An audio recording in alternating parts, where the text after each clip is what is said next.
There's an old joke about the seventh commandment, do not commit adultery. Moses comes down from Mount Sinai and announces, I have good news and I have bad news.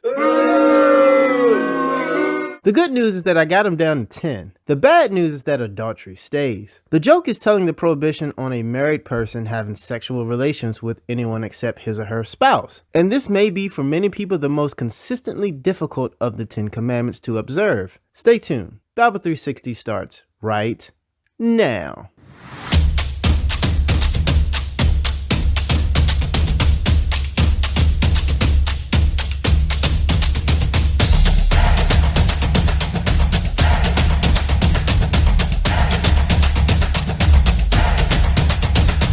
Welcome to another episode of the Bible 360 podcast. I am still your host, Keyston France, and the reason why this commandment is so difficult shouldn't be hard to guess. One is the enormous power of the sex drive. It can be very hard to keep in check for the entirety of one's marriage, especially when an attractive outsider makes him or herself sexually or romantically available. Another reason is the human desire to love and be loved. For normal people, there is no more powerful emotion than love. If one falls in love with someone while married, it takes great effort not to commit adultery with that person. And if we add in the unfortunate circumstance of a loveless marriage, adultery becomes even more difficult to resist. That's why the joke with which I began is funny, because it reflects truth. Why is adultery prohibited in the 10 commandments? Because like the other 9, it is indispensable to forming and maintaining higher civilization. Adultery threatens the very building block of the civilization that the 10 commandments seeks to create. That building block is the family, a married father and mother and their children. Anything that threatens the family unit is prohibited in the Bible. Adultery is one example, not honoring one's father and mother is another, and the prohibition on injecting any sexuality into the family, aka incest, is a third example. Why is the family so important?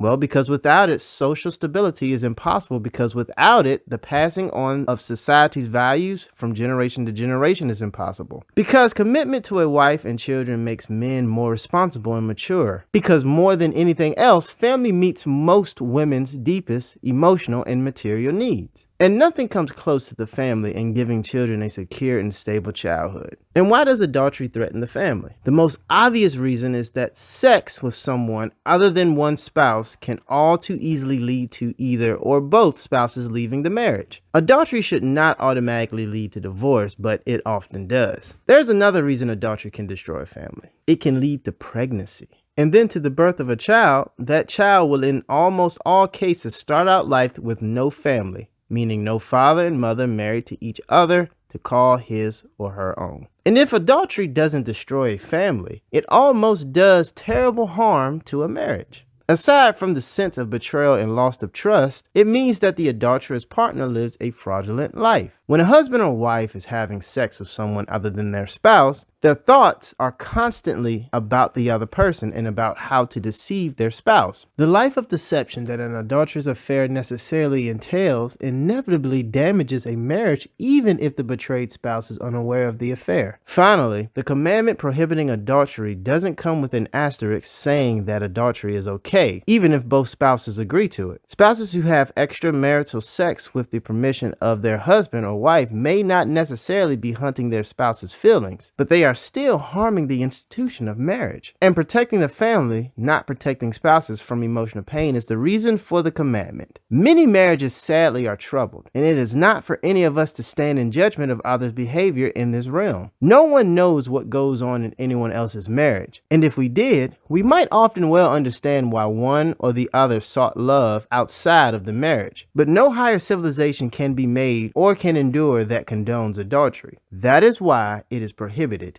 in the 10 commandments. Think about it.